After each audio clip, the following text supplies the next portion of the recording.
How about good evening? How you doing? Hey, what's going on? Can we start off that way? I mean, you all had it. You've been around here. You had it. People will roll up into the store with this little tract in their hand, and they'll say to you, "Do you know Jesus Christ?" Is some weird way of they approach you. Hey, look, how you doing today? Listen to me, so y'all write me back, tell me all this good stuff. Listen, I'm not an advocate of tract passing out. Okay?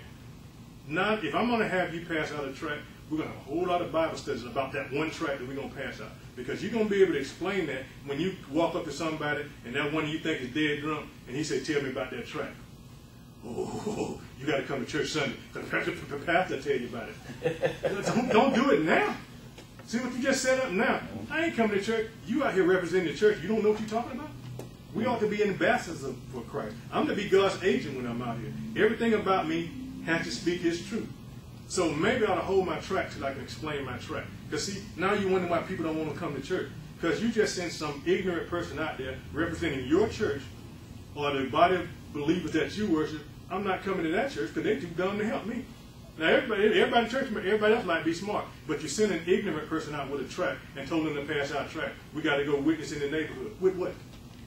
You ain't got no armor, so what you going to do? They're going to shoot holes in everything you got. Because you got no armor on, you don't have on that helmet of salvation. Listen, that helmet, it protects you from the thought process. It protects you from your own unprofitable thinking. That's why you put on that helmet of salvation. Salvation says this: I've been rescued from my own way of thinking.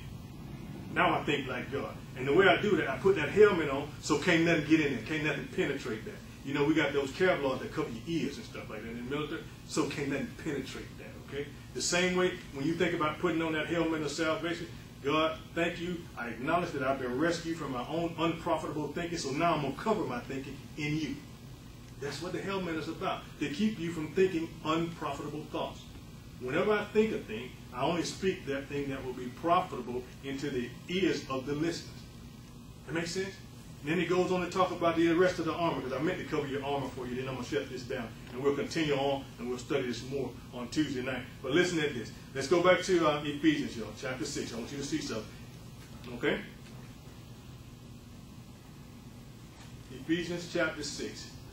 And I have begun the reading at verse 10. But we're going to go where it starts talking about the armor on verse 14. It says, "Stand therefore, having your loins girded about with truth, having on the breastplate of righteousness." Your loins is like a belt. You know, everything is adjusted, everything is tight, everything is in position. I'm held up with the truth of God.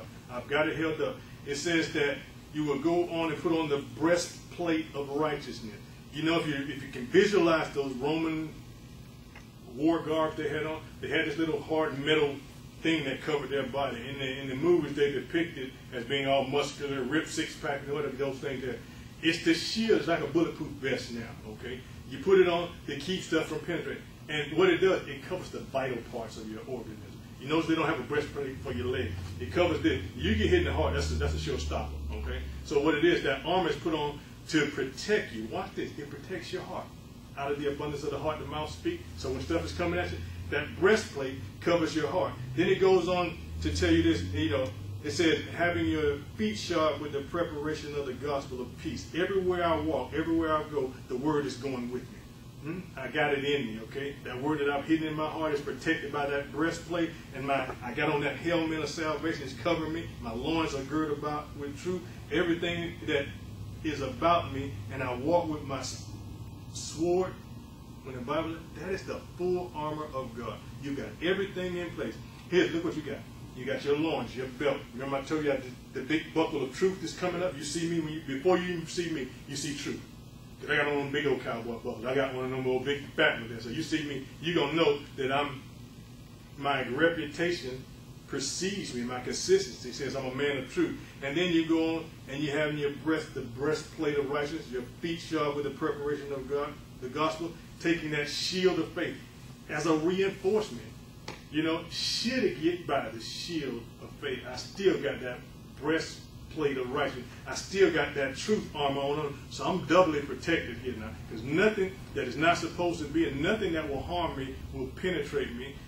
Ultimately, because I walk in God's truth in every area of my life. everywhere I go. Notice this. When you show up at work, we talk about this all the time, and I like using your job situation. You know, I was sharing a conversation. I like talking to church folks. Y'all share some good stuff. Y'all make it for good teaching. I was in a conversation, and this person was sharing me, I couldn't stand being on the job. Every time I go there, it seemed like they're just messing over me.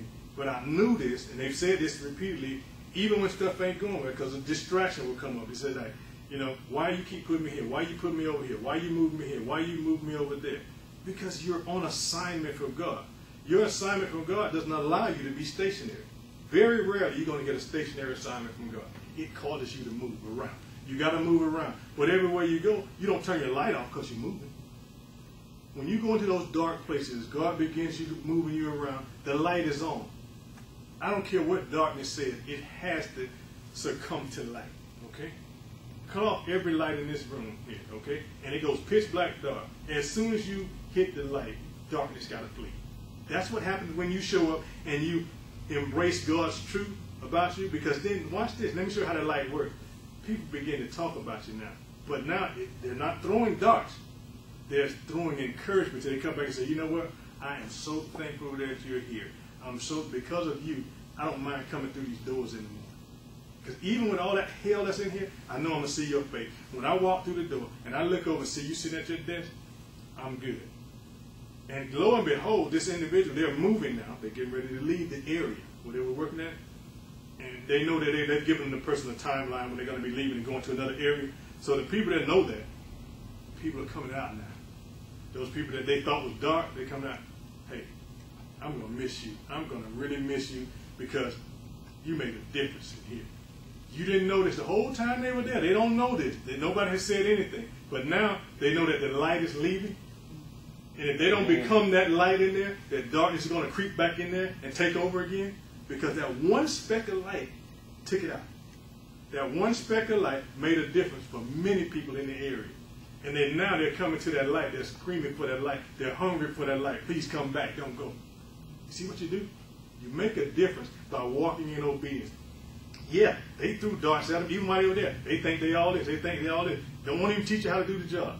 But God said, listen to me. I'm going to show you how to do it. And you come back and this person says, how do you know how to do that? I know I ain't teaching because I didn't want you to know how to do it. Now you're even better at it and you're smoother than they are at it in a shorter period of time. God does a quick work in you, see. When the enemy tries to defeat you, God does that quick work and build you up, set you up. You ain't got to talk about it. They'll be looking over your shoulder. How do you want to do that? No, I ain't telling them. We don't have a manual in here for them to read. So how do you do? God places that wisdom in your head. He gives you spiritual retention so you can learn how to do these things. When the enemy tries to defeat you, God said, trust me. I'm going to give you a little thing in your head. I'm going to take what you already know and couple it with something that you've been doing before in another area, and I'm going to show you. Same principles. Do it here. You already been doing this somewhere, but now you just take the application that's necessary for this piece, and you put it with this piece, and what was missing, they don't know was your piece. And you come in there and put your piece in there, and now this thing is really smooth. And now they're baffled. Now you just baffled the enemy. He's like, how did they do that? How did they do that? I was trusting God. Even when you were setting me up for failure, God was setting me up for success. And everywhere I go, now look what's happened. I'm getting ready to leave now. You tried to set me up the whole time. Now, you're going to miss me. And you have to, listen, the enemy has to acknowledge God's truth. I don't care what it is. Hey, I know all hell getting ready to break loose now. Because something about when you're around, people quit talking. They quit saying mess. They don't talk about each other when you're around. You know, I come to work in peace. And all I got to do when hell starts rising up, I get close to you, they stop talking. People start hanging around. You don't even know why they hang around you. Why is this person always around me? Because there's peace around you.